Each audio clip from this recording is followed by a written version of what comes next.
Welcome, everyone. Thank you for all being here tonight and joining us for this live premiere. I am Michael Munson, and I'm with Forge, which is a national trans and non-binary anti-violence organization. I use he and him pronouns, and let me just share a quick visual description. I am a white-appearing, multiracial person. I'm in my mid-50s, and I have short brown and gray hair and a similarly colored beard. I'm wearing a pink checked shirt, and behind me is a black curtain. I'm here welcoming you with my friend and colleague, Jim Struve from Men Healing. Tonight is the culmination of about 4 months worth of workshops and collaboration, community building, hard work, and a lot of healing. We're so grateful that each of you is here tonight to witness, to engage, to support, and to be part of a healing experience for us all. Thanks, Michael. I'm Jim Struve with Men Healing, a national organization focusing on supporting men and male-identifying people to heal from sexual victimization experienced during childhood or as adults. I use he, him, us pronouns. Let me share a brief visual description. I'm a white person in my mid-senior years of age. I have curly, grayish-brown hair dropping below my shoulders. I am wearing a casual blue shirt, and behind me is furniture and items in my office working space.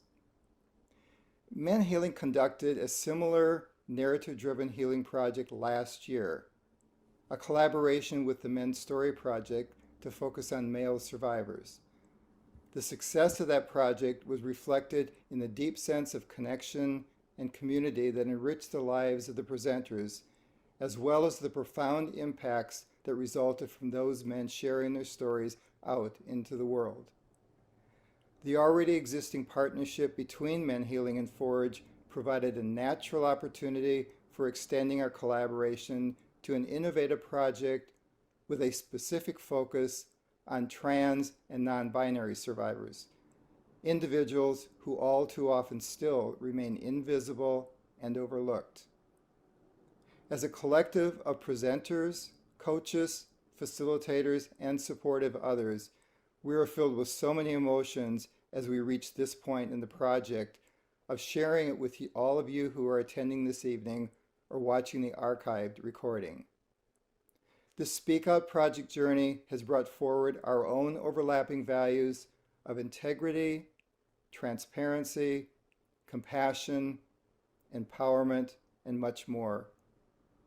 As with all endeavors, we responded and recrafted this project along the way as we adapted to the needs of individual presenters, their emerging stories, and the dynamics of growing into a connected community. Thanks, Jim. I'd like to introduce my longtime friend and colleague, the Reverend Lewis Mitchell, who will ground us and center us in a spiritual welcome. Reverend Lewis is a pioneering, intentional man, a trans elder who many of you might know, an advocate, a teacher, a student, a minister, a parent, and a friend. He is currently serving as the bridge pastor at Alki United Church of Christ in West Seattle. He is a co-founder and former executive director of Trans Faith. Lewis wasn't able to be with us today because it's the middle of Easter season, but he did record a message for us, so we'll play that now. My name is Reverend Lewis J. Mitchell. I use he, him, his pronouns. And it is my honor to welcome you into this space. In a world that enjoys thinking in narrow binary ways, I invite you to join me in creating a kaleidoscopic space that weaves the spiritual and the secular, the sacred and the profane, woundedness and wholeness, deep sorrow and soaring hope, the mundane and the extraordinary, the timid and the wild, survival and life beyond survival. knowing that the world is filled with spaces that throw us away and treat us with malevolence, together we intentionally create this space of deep honoring and deep care. I invite you to open your heart to witness and hold hard truths and testimonies of harm endured.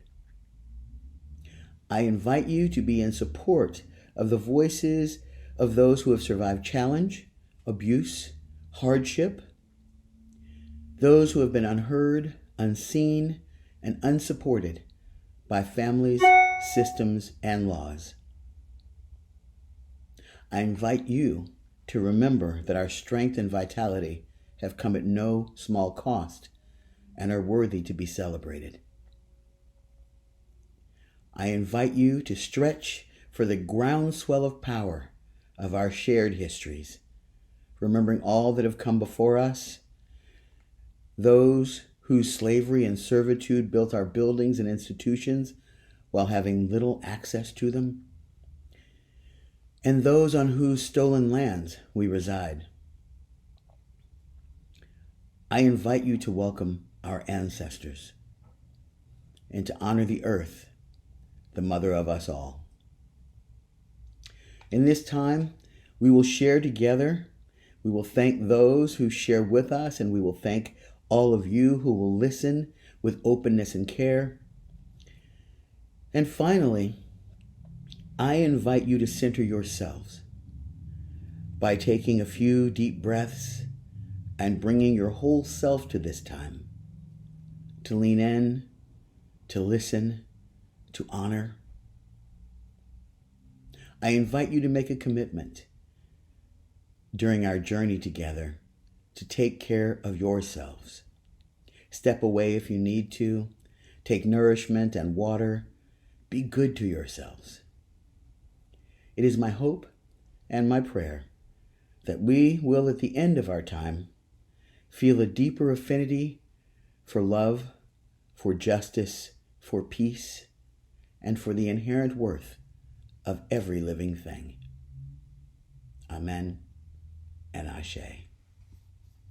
Thank you to Louis for sharing so much beautiful message with us all.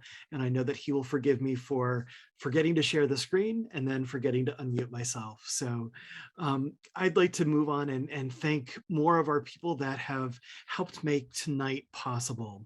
So individuals and organizations that have helped with financial support for this project. We are incredibly grateful for the generosity from the Ruby Struve Fund, the Greater Milwaukee Foundation, the Division of Public Health, Bureau of Aging and Disability Resources, Office for the Deaf and Hard of Hearing Service Fund Program, the Boston Area Rape Crisis Center, the LGBT Affirmative Psychotherapist Guild of Utah, Chris Courtois, and several individual private donors, as well as many people who have volunteered their time. Even though current statistics report that around 66% of trans and non-binary survivors will experience sexual victimization at some point in their life, our survivorship realities are often not included in the larger culture. Frequently, trans and non-binary survivors are not visible in movements like Me Too, or in awareness months like today in April for Sexual Assault Awareness Month. Trans and non-binary survivors also face substantial challenges in accessing healing services due to structural barriers, providers' lack of knowledge, and trans folks' prior experiences with non-inclusive or non-welcoming services. The presenters today have chosen to take a bold move forward and share their stories with all of you.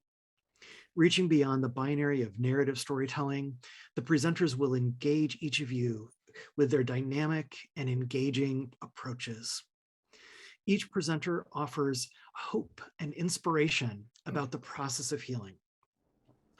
Some of the content may be intense, and we encourage you to take care of yourself. This live event will be approximately 90 minutes in length and will consist of 4 stories. Because the presenters have chosen creative modalities for sharing with you, each is pre-recorded. We will honor each story with a few minutes of time for you to reflect and center before we transition to the next story. We also invite you to use that time to breathe. We'll provide a longer break between the second and third story, which is time to stretch, fetch water, or go to the bathroom. We will conclude with a 30-minute discussion with presenters and then a closing. We're really grateful to each of you who have chosen to be with us today or who will watch this video later to bear witness to these stories. This is especially powerful in the current context of cultural and political efforts to silence the voices of trans people and other marginalized populations. We all have the possibility for tremendous growth just by being here today. Our presence is an action of building community that holds the possibility for all of us to heal and create a world with more equal and respectful inclusion. Our hope is for all of us to gain hope and inspiration through our shared time together today. Now, I want to pass the screen on to Ruslan, who will introduce our first presenter. Good evening, and welcome to the Speak Out Storytelling Project. My name is Ruslan. Our first presenter is Z, whose sharing involves multiple types of what they call sacred movement, along with words and story. I'm moved by their healing and growth. It's been an honor to work beside Z in this project.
Healing isn't easy or pretty or clean.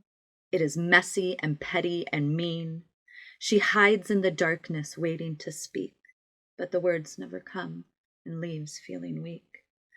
The meek voice of a kitten, pretty and new. The takedown, the breakdown, oh, what did you do? I didn't remember on purpose. I didn't want to slippery slide into memories that were gliding back with forgotten clarity. We stood sideways on the edge of the dirt driveway, the sun beating down on us just off the bus, playing in the trees, waiting for the dog to go back out of sight, safe to the right. A knife to scrape on the shell of the skin, to hold still and compliant. Let me see. Show me. I will help you wipe it clean. I walked to the edge and peered down at the garden. It seemed so far below my little body. Surely I couldn't fly, but maybe I could give it a try. I could fly to the woods, to a place that wasn't a falsehood, where I could climb the trees and realize my daydreams. For the burnt-down barn hid my healing with the pine trees and the kneeling. I needed the woods to calm my spirit, to curl up in the grass and listen to the wind. A pink waffle cone, slick and soft, saved my heart as I was looking for a slice of life. Could you spare any rent, or at least 59 cents? For I have nowhere to go and miles to get there. Dancing with the train over the river, laughing through the pain, I would spin, content in my purpose to pray and find my way through the day. For the rhythm of life came to me and held my hand as a bit guide. Yet it wasn't enough, as I took one more shot, swallowed one more pill, dropped one more trip. I just kept trying to quit myself. I longed to scream the words out of my head, but I wasn't able to until I bled. For the cut of the hand that was supposed to heal cut into my skin and left scars in the deal. Oh, the things we used to do to her, drunkenly whispered at the edge of the bar. The memories fade and disappear. My mind becomes like water, for I was a reluctant daughter. The dance of the board and the hit of the fence, I cried out in my head and stopped beating on death's door, and I laid there thinking no more. I came back to the light, and everything just seemed so right that I was allowed to move on, leave this sorrow. My purpose became clear, to heal and to mend, to find a light in the dark and have a path to follow. When my choice was stolen, you also stole my voice, but I found it again in the muck and the mire, covered in moss and safe from your desire. Today, I will set my spirit on fire. For the flow of the dance saved my soul and allowed me a chance to get out of my own way and know that I was meant for so much more than before.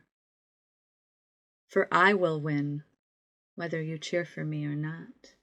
I will show up for myself and know the only control I have is to show up for me, my dear. For I have moved on in my healing journey from doing this dance, so I do not die today, to doing this dance, so I may live in this body and mind and spirit. As I pray for forgiveness, to forgive myself, but I will never forget the lessons. For healing isn't pretty or easy or clean. It is messy and petty and mean.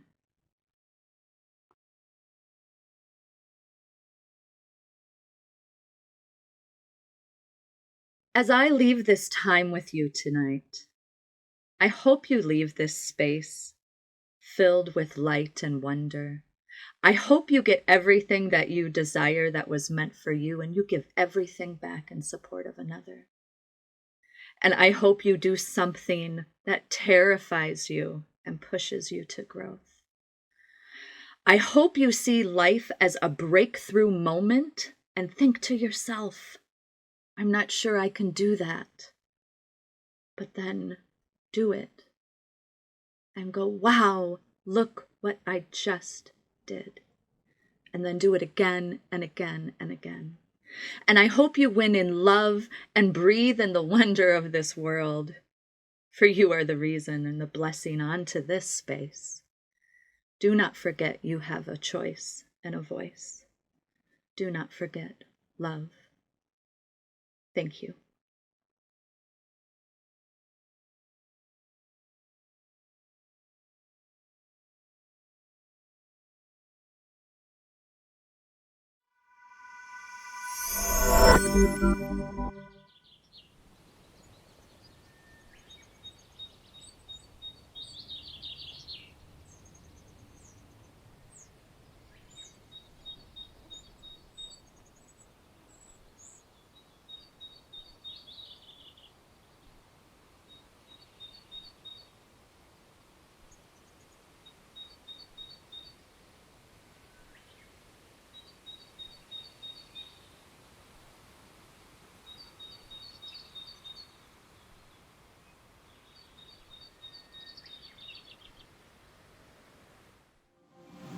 The next presenter is A.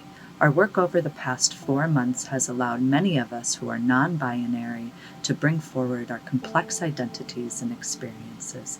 Please lean in and listen to A's poetry and witness their art.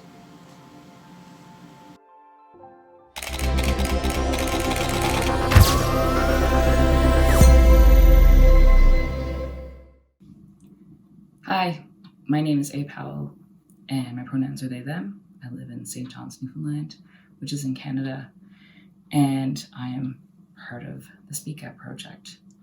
I wanted to be part of this to help with my healing, to do something radically different than I'd done before in the 30 years I've been working on healing, and specifically, I'm 48, and I wanted to share my words of my experience, to see my own self and maybe feel seen by others, and to offer a safe space for me to name my truth and experience and who I am. And hopefully the space offers some of that to you as well.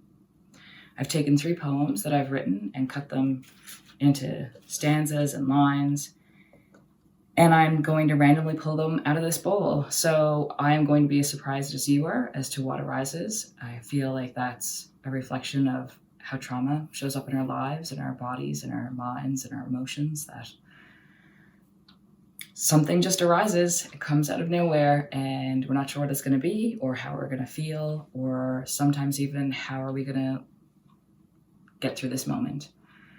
And you figure out what you can with what you've got in front of you.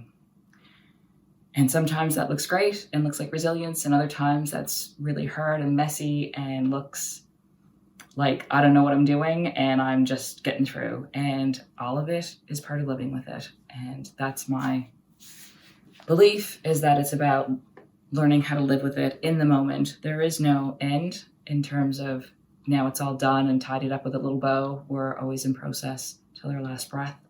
So the 3 poems that I've chosen are Me Too, which I wrote soon after the movement began. And a lot of it was mixed messaging that we get if we've been designated female at birth and raised as female in particular, but a lot of it is a reflection of the toxic masculinity we have as well, and just the systems that need to change, like colonization and patriarchy and heteronormativity. And as we know, many, many things, capitalism. And this is, okay. So I said I was going to commit to this. Here we go. Then the second poem is Saki, which is about a sexual victimization I experienced through an older boy that hung out with a crowd of us when I was around 7 or 8.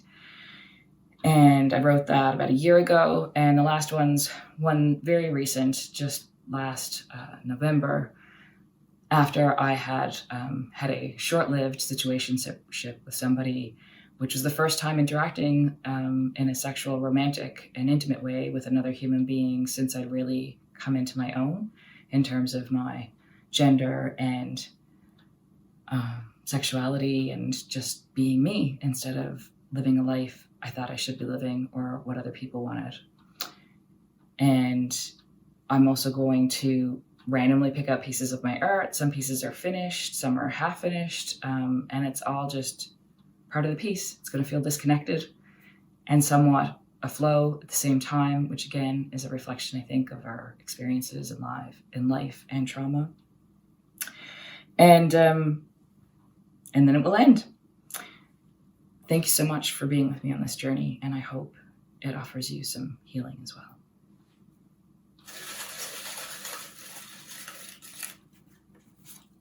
Be polite. Don't take up others' time. Don't take up space. Look good, feel good, be good. A good little girl, that is. Is a disconnection to my body's choice of vagina and disembodiment, disassociation from my body's experience of my 7-year-old self, feeling the older boy kid slide his hand into my pants while I asked, don't want it, never stop wanting it. Be sexy, be a nice girl, ride 'em cowgirl, be like a little girl. That's how I like 'em.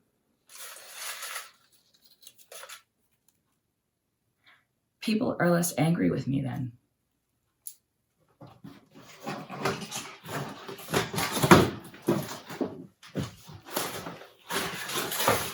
Life's messy.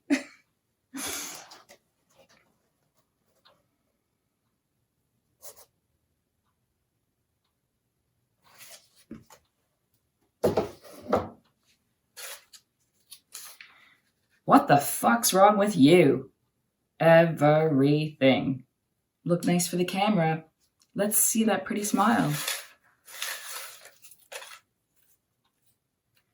I'm leaning into you, losing myself within you and what I imagined we could be.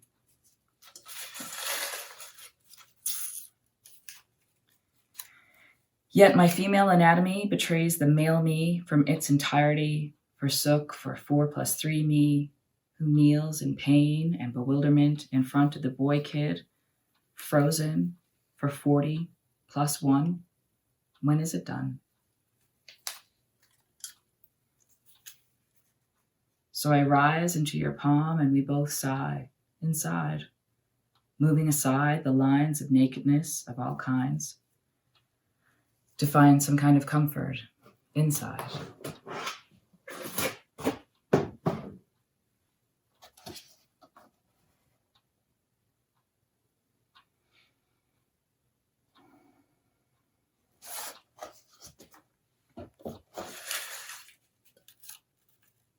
In every way, in every shape. That's right.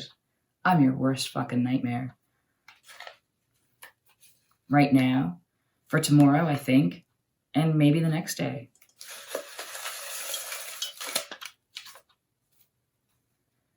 Power of desire inside like this, pushing its way outside of me towards you, wanting to pull you back in and ride the seduction to its end.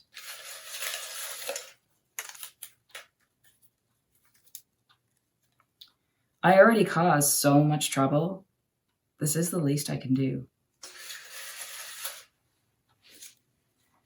Trying to protect me from going through that again at 10, 23, whatever age of me.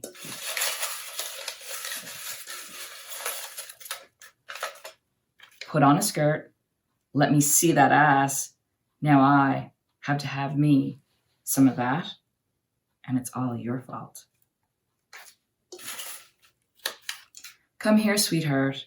That's all right, honey. Oh, be a dear. Yes, dear. No, dear. You fucking dear.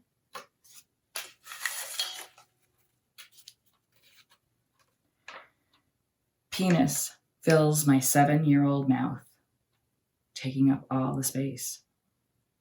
I'm confused. I don't understand.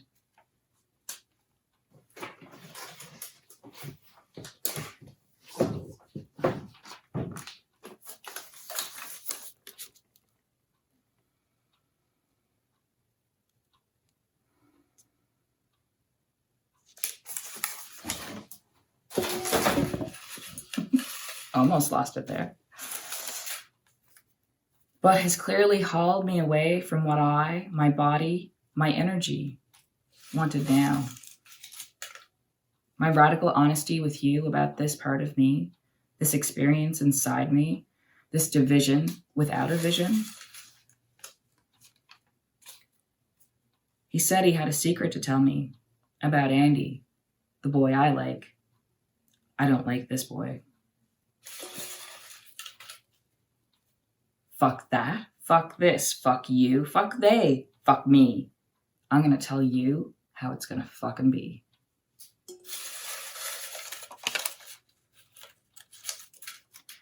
Don't be too nice. Don't have an opinion. Who the fuck asked you anyways? What? Hold up. What the fuck? Enough. Enough, I said. Get this in your head.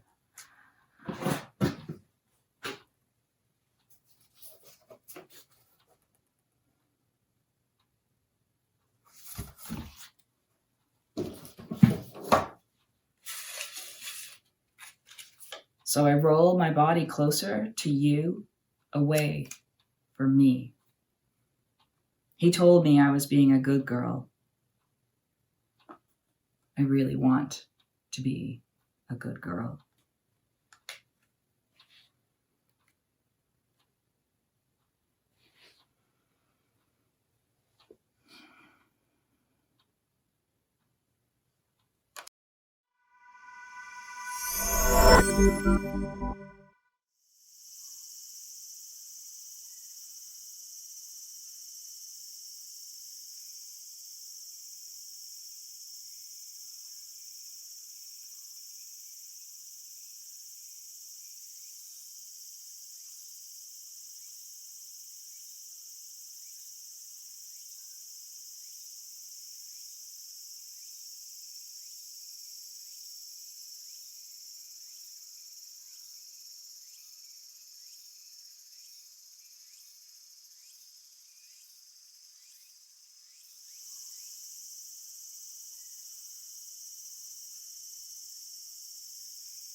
Welcome back from break.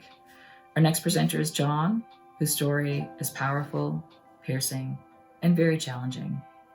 We're grateful to John for sharing John's story today.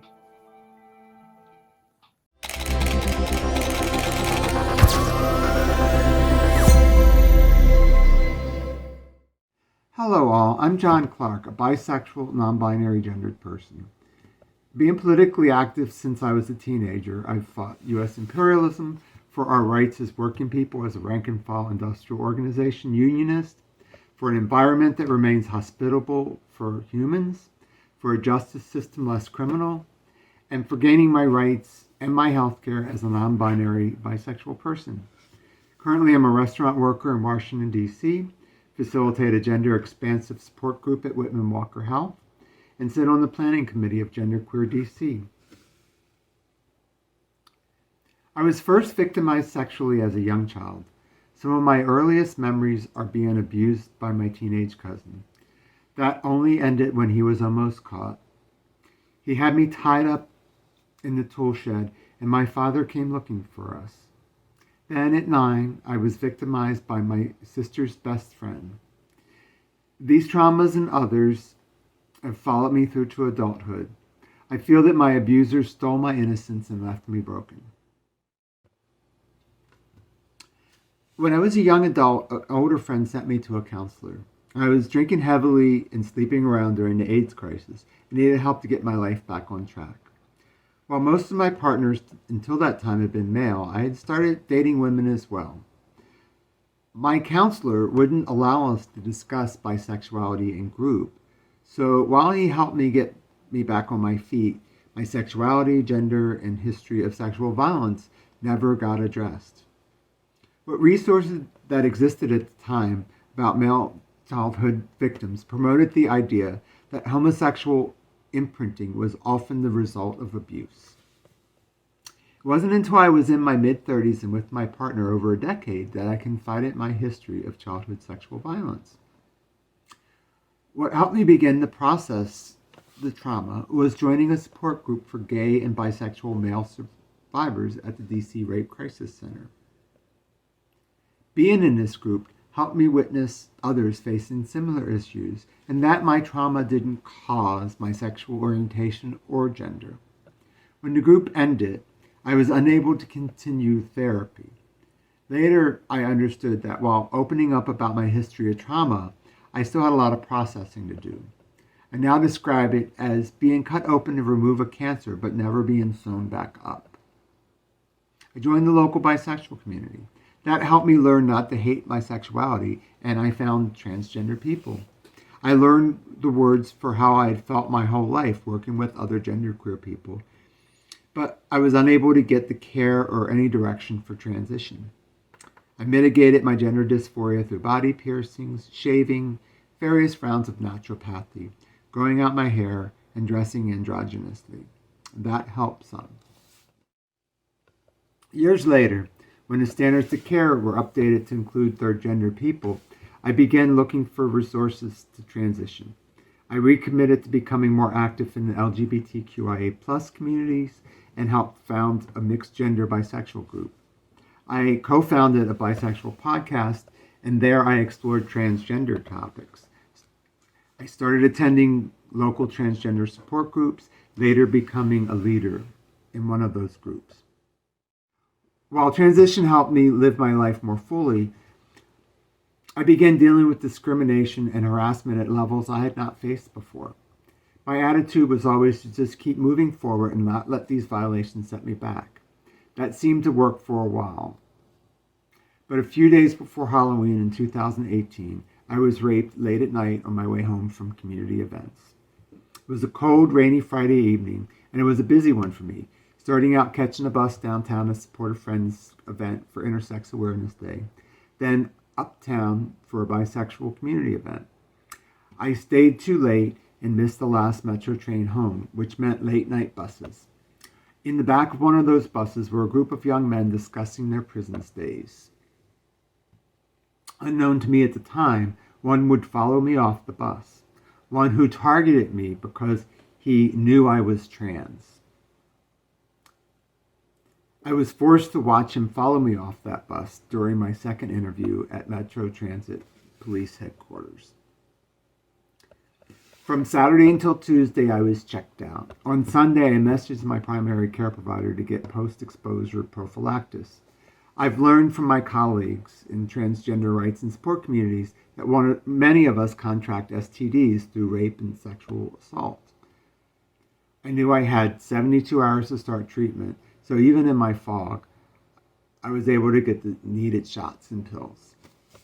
On Tuesday, my therapist helped me begin to process everything.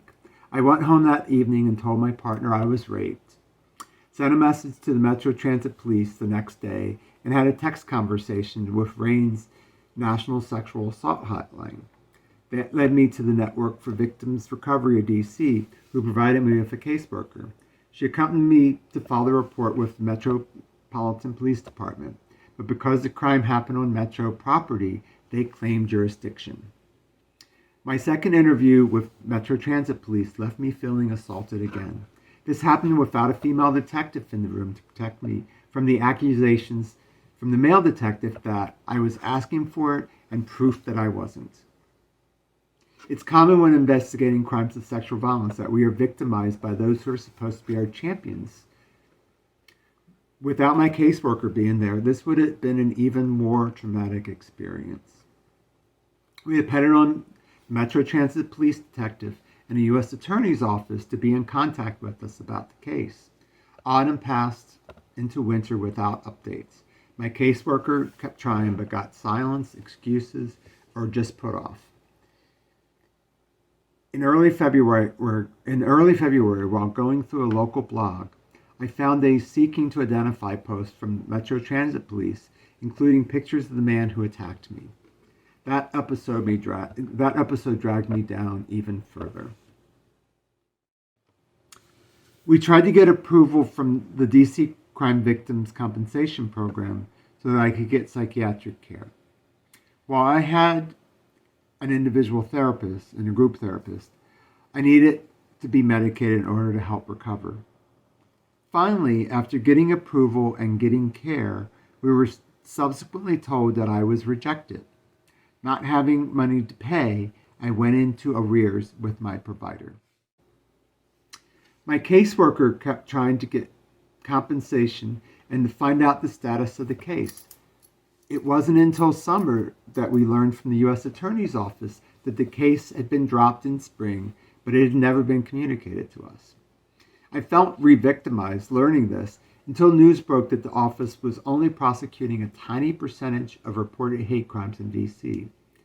Knowing that I was just another LGBTQIA+ person denied justice by the Trump administration helped me understand why I had been treated so poorly, and it actually helped me in my healing process.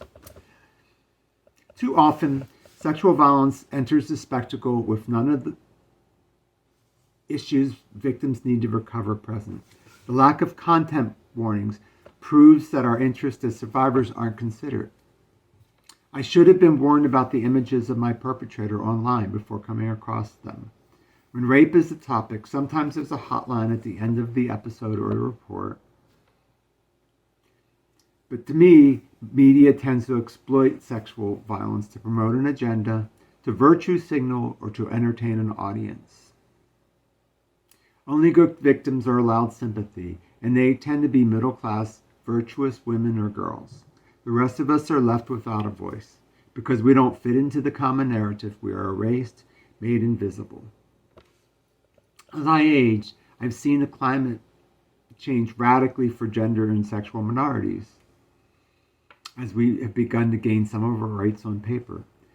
But far too often, for those of us on the ground, there's still lots that need changing.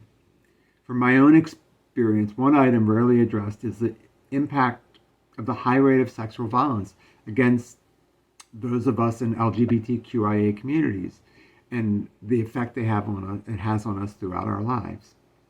That's why presentations like this are so important. They shine a light on how sexual violence affects us. I decided I needed to speak for myself in order to help others struggling in darkness. I know through my own life how being made to feel invisible kept me from seeking help for so long. I demand that we get the care that we deserve instead of being ignored. I ask those who are listening to help us meet our need to recover and live our lives to the fullest. Thank you.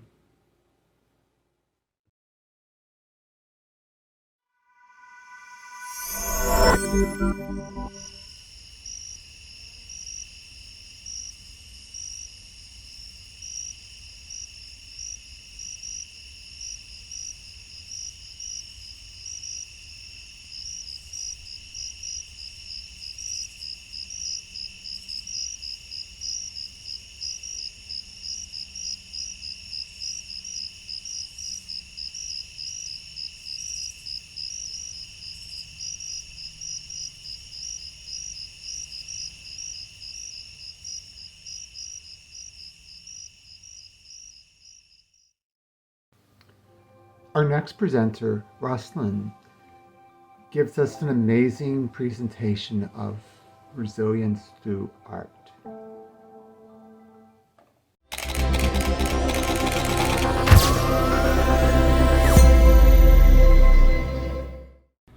My name is Ruslan. I am a transgender man and a painter of Ukrainian and Russian descent. I've spent many years in silence. I communicate through the poetry of painting. I live in a rural community. My love of art, community, and continual healing has led me on this journey of being part of the Speak Out Project.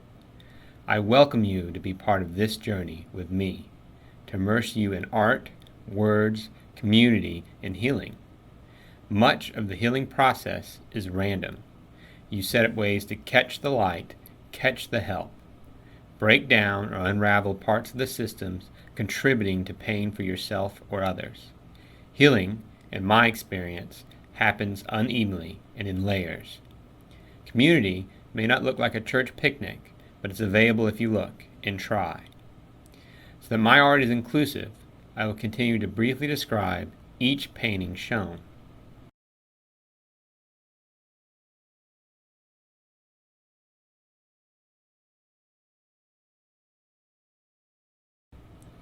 This is my hand as it bursts free from quiet, pain, loneliness, and abuse.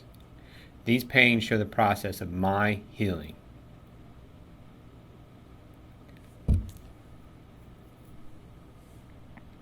And how I currently feel looking back at my past and embracing my present life fully. This painting is the word calm, a feeling I feel more and more often. I still struggle to find words and to feel safe using my words. Rather than centering on what was done to me, I am centered to life, vitality, resilience, and healing.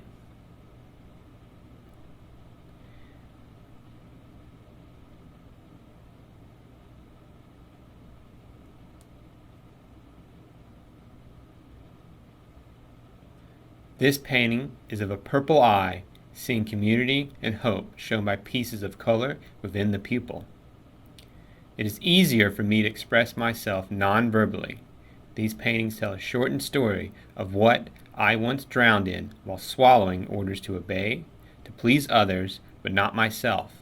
I was tossed by waves of challenge and abuse and caught by community.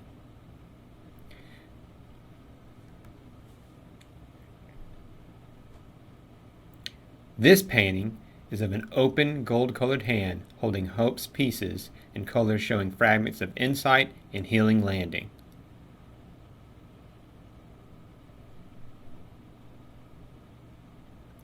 The next painting shows my pain in red.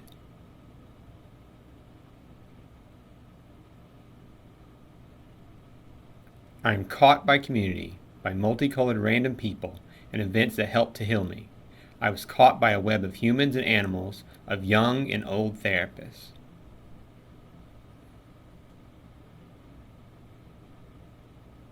The next two paintings show how they help me.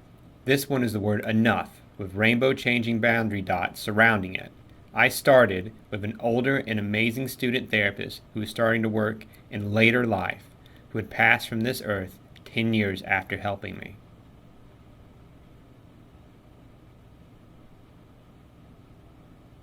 This painting shows gold, purple, and silver pieces of hope and humanity. Later, my second therapist was also older and died a slow death while helping me learn to live with more fullness, color, and vitality.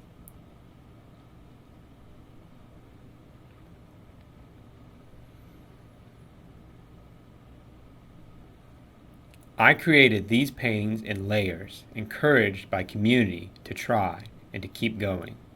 Here there is a purple background with colorful shards of hope. My health has struggled over the course of my life until now, in my second half of life.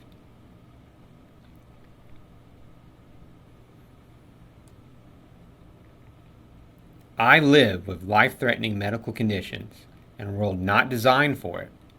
This painting is the word community on a grass-green background with 10 flowers painted to represent the original 10 members of Speak Out Group.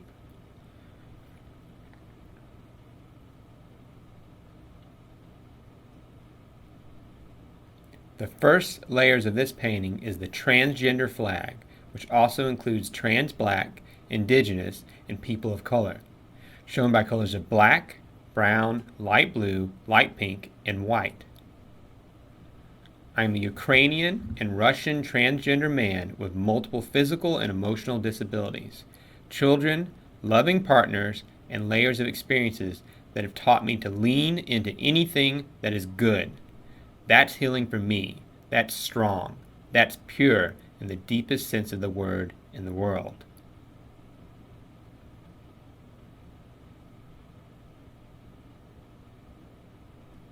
I painted this painting to show the resilient feeling I have when I am in this group for Speak Out with Men Healing in Forge.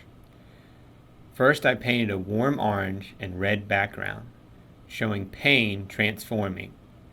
Then I painted the word resilient along with multiple layers of small and bigger shards of hope arising out of hopelessness. I continue to feel that random opportunities for good continue to show up for me, and the hidden fragments of my soul continue to surface and to move.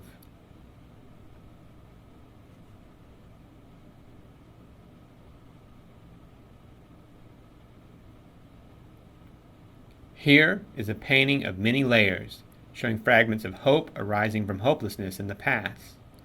The layers represent the complexity of all of our identities, sometimes straddling layers of gender and personhood. My healing experience and my paintings occur in stages and in layers. My socialization, initially as female, in a conservative religious home, taught me many cloudy layers I continue to unlearn. I continue to unravel in order to find more joy.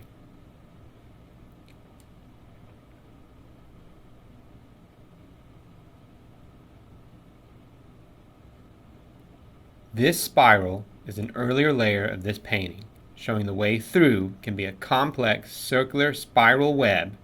I also continue to learn to allow complexity, mismatch, and inner unrest mixed with trust, and a bit of chaos, as sometimes random events conspire together to heal myself and others. I paint nearly every day.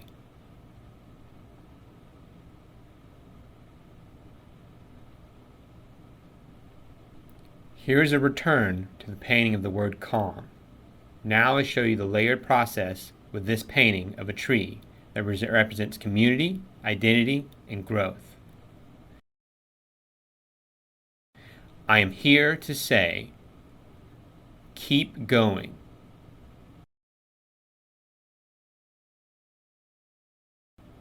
Keep trying.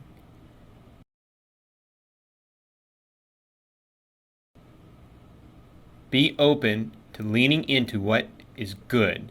You are never too young or too old to heal. Allow the connections, the goodness, and the speed to be your own. Find your happiest pace and let it move and flow.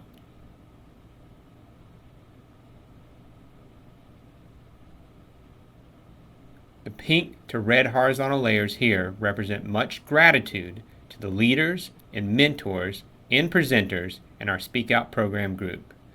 Joining with you for workshops and a couple of seasons of time has been immensely healing for me.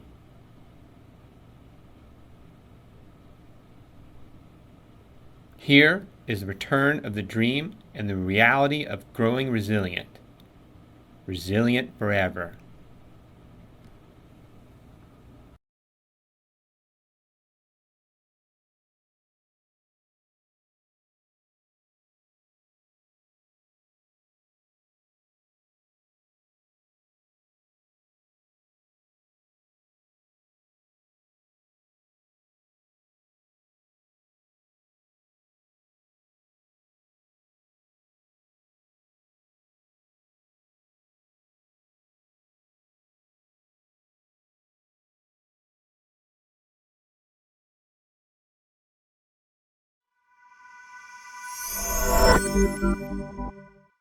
Hi, everyone. I'm Caleb. I use he, him pronouns. I'm one of the Speak Out coaches and a member of the facilitator team. We would like to extend our heartfelt thanks to our wonderful presenters, Z, A, John, and Ruslan, for your courage and tenacity Your willingness to be vulnerable in sharing your healing journey and showing other trans and non-binary survivors of sexual harm that healing is possible and that they are not alone. For everyone tuning in, we encourage you to share your support for the presenters by sharing words of affirmation using the Q&A feature or using the reaction buttons. Hi, everybody. I'm Lisa Jameson, and I am also, she, her, hers are my pronouns. And I am also one of the facilitators for this project. It's been my honor to be here. We would also like to thank very much the ASL interpreters. Thank you for making this program more accessible. We'd also like to thank all the coaches for your accompaniment and your encouragement. And to my fellow facilitators, thank you all. And then lastly, a special thank you to Jordan Masiangelo for all of the creative and technical help that you have offered us. We'd like to thank our generous funders, without whom this project would not have been possible. We're grateful to Reverend Mitchell for his thoughtful invocation. We want to thank all of those who applied to participate in the Speak Out project. Although some of the presenters who started the project with us are not here to present their work today, they helped to shape the space and community. Their journeys led in different directions, and we're grateful for their contributions. And lastly, to you, our kind listeners and witnesses. It's our hope that as a result of listening to these stories, that we all do indeed feel a deeper affinity for love, for justice, for peace, and for the inherent worth of all trans and non-binary people everywhere, and for all living beings. Thank you all for being here with us tonight. I hope you have a good evening.